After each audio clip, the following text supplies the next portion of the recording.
This is the Off-Grid Knives Cleaver V2.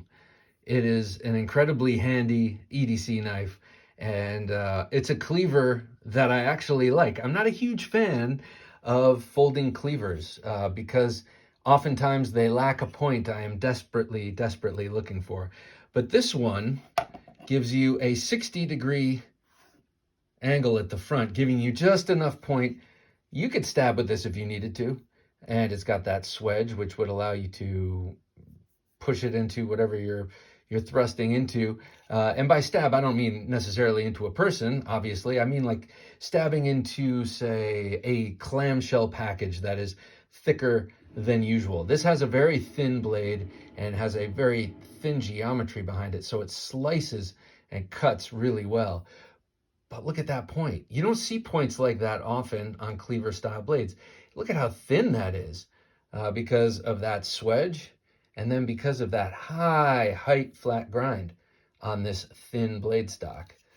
So it's just a really great combination right there on the blade grind to get you a great slicer and a great penetrator while still maintaining that cleaver look. And then to sort of push it over the edge with the cleaver look, he very cleverly puts that, or cleverly puts that hole there on the front like a traditional meat cleaver that you hang like that. Beautifully done, blackened acid stone wash D2 blade. Very sharp, came very sharp. This has been used around here for on and off. When I first got it, I tested it a bit, you know, just informally, mostly in the kitchen, and it slices boxes and stuff like that. I get cat food boxes, I get cans of dog food boxes, and then I break them down, and this thing, with its tall, you know, it's a wide blade, and that fine grind, this thing slipped right through that cardboard like it wasn't there. So I really like this knife. I'm very impressed by it because it's really not something I would have sought out myself. Oh, did I mention Kerry from Off-Grid Knives sent this to me, and I'm really happy he did. Grateful, but also really dig this knife. It's an excellent EDC blade. And so it being such, since I collect mostly tactical style blades, I'm happy because this fits that aesthetic too.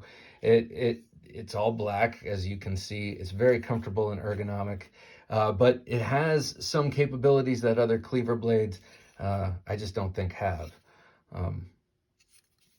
How is the deployment, you ask? Why, it is excellent. It's on bearings, it's very smooth, it's produced by Bestech, who just makes awesome knives, man. Bestech does a great job.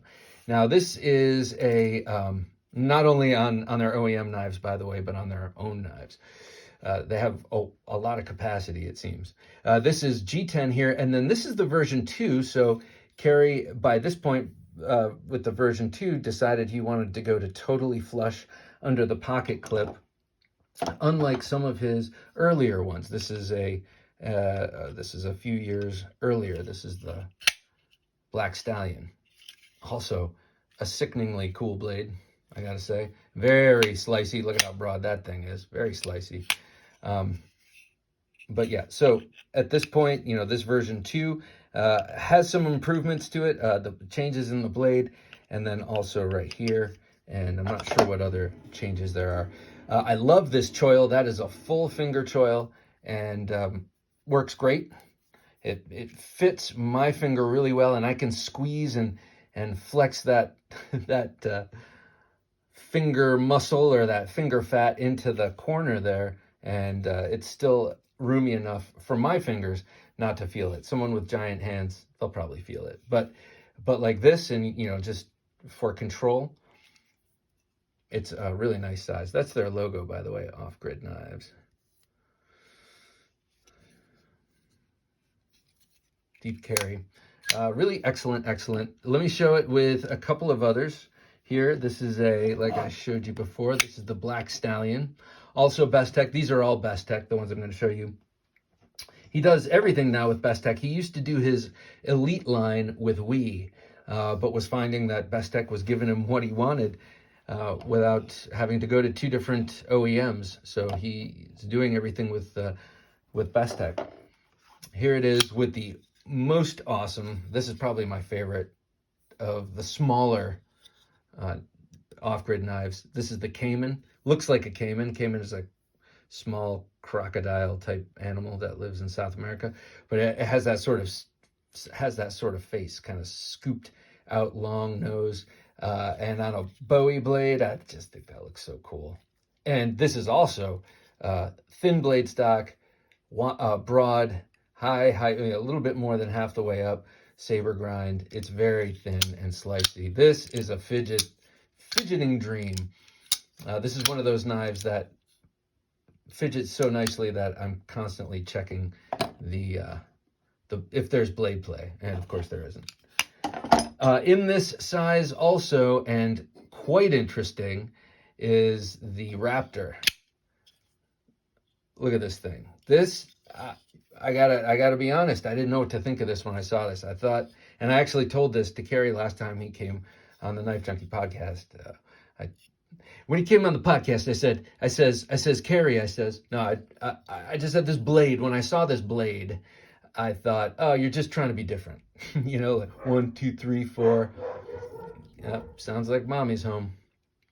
So I thought he was just trying to be different, but in reality, this scooped out portion here, this little recurve bit on the front, this is kind of like a Tanto, I guess, is really useful. I've used that for feather sticking these little limbs that I take down, or they're already down off the tree, but that I turn into feather sticks and then light with a Bic lighter, for my family camp a night in the back, family fire pit night. I sort of half rough it just to test the blades, then everything else is like Vaseline and cotton balls and Bic lighters and all that. But this incidentally makes great feather sticks. Now, I doubt most people who buy this, which it does look a little bit aggressive, right? I bet most people who buy this are not thinking of it as a camp knife. And I am not qualified to call it a camp knife.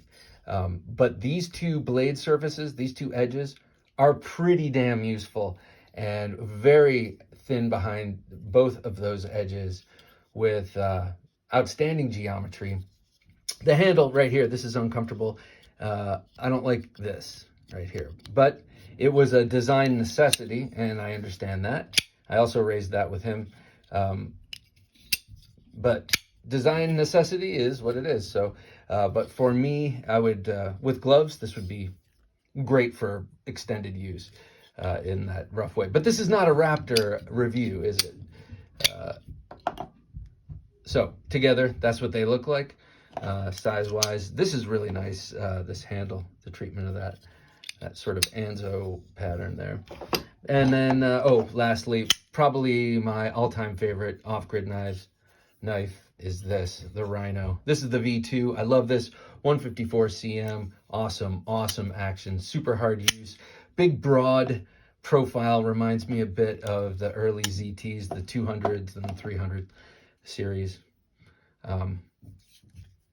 This cleaver, if you want a cleavery style knife that is good to go, made by Bestech, really fidgety and super useful, but has a bit of a point, oh my God, you got to get this. This is awesome. Or if you're in the market for any sort of EDC, I would say go for it. That gives you that 60% slope there, gives you enough tip, and that swedge and that very thin portion up front.